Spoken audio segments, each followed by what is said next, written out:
both physical and biological science in terms of how to write papers and use terminology and things like that. There's a wonderful website called the Equator Network. It's also focused on health research, but a lot of the information on their website is very applicable to any field of biomedical writing, biology, even physical sciences. You can see they have a library here. They have information for authors, so that you can go and get information there, information for editors, and so on. They also have some other languages on their site. I don't think they have Arabic, though.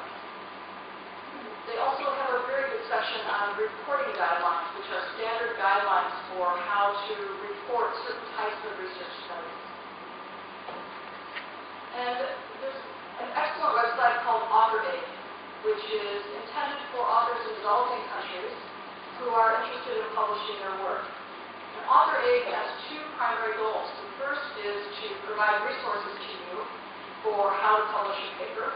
And it includes a whole library of hundreds and hundreds of PowerPoint slides and presentations on how to write an introduction, how to write the method section, how to create tables and figures in effective ways for journals. And its other goal is to link you with mentors.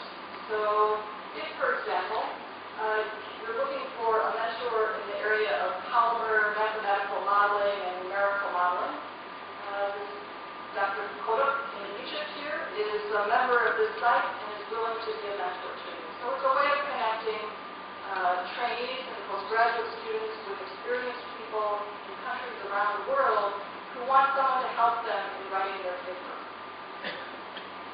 They also have a number of Arabic resources. So they have Arabic translation of, for example, how to write an introduction, how to cite references, the discussion section, tables and figures, and of course this goes way down. There's 16 resources listed here.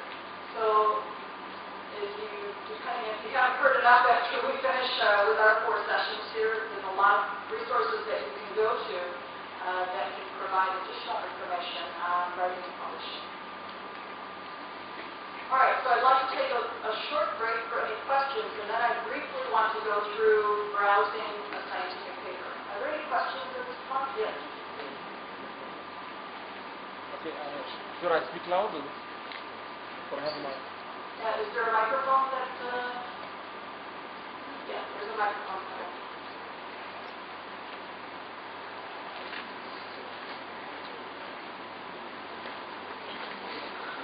Okay, first of all, my name is...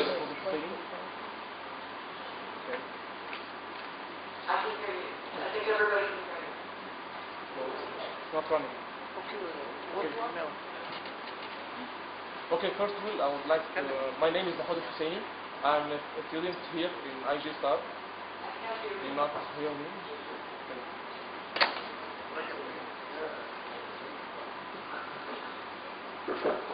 Okay, my name is Mahmoud Husseini. I'm a student here in IG Star in the Science Department. First of all, you spoke about trust. My publication should be in trust. My research should be reviewed and retested in a lab before it is published. How should I make my experiment and not retest it? Okay, could you say that one more time? Sorry. You're asked about trust. Yes, And about working in lab. I am trusted in my work, but the publisher should be also have this trust. He should retest my experiments before he publishes. It's not about trust, it's about retest. Okay, so I'm not sure I heard your whole question, but I'll try to answer what I think you're asking. So trust underlies all aspects of science, and certainly involving writing and publishing in many different ways. And I guess what I was referring to is the fact that when you submit a paper, the journal trusts that what you've written in the paper is accurate and complete and reflects the work that you did in your laboratory. So they have no reason to believe it's not, but this is part of the trust process, because it would be possible to write something completely false if you so desired. Okay? Most people don't do this because it's hard enough to work with the things you actually have. But from a perspective of writing, that would be the first aspect of trust. You have to trust that the editor is going to submit your paper to a fair evaluation process. That they're not going to look at it and say, oh, I know this person's major advisor, and we're not going to consider this. All right, that would not be a fair evaluation.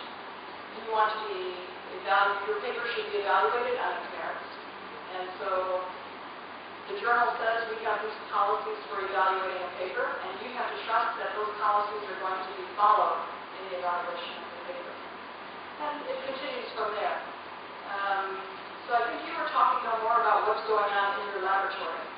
And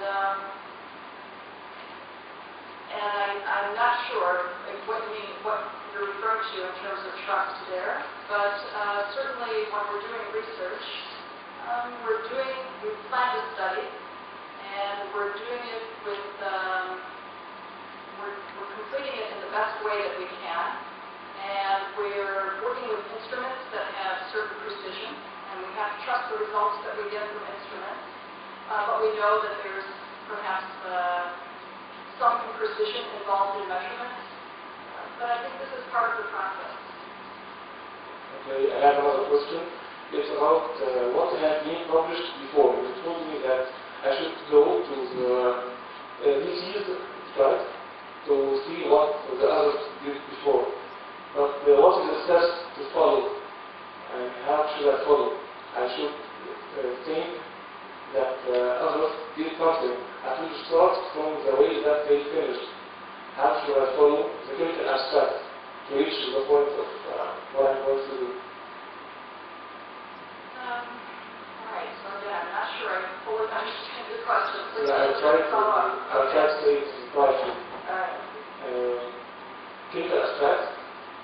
Okay, I want to follow what others did before. You want to do research that builds on what somebody else did? Yes, right. I want to follow, yes. What is the steps?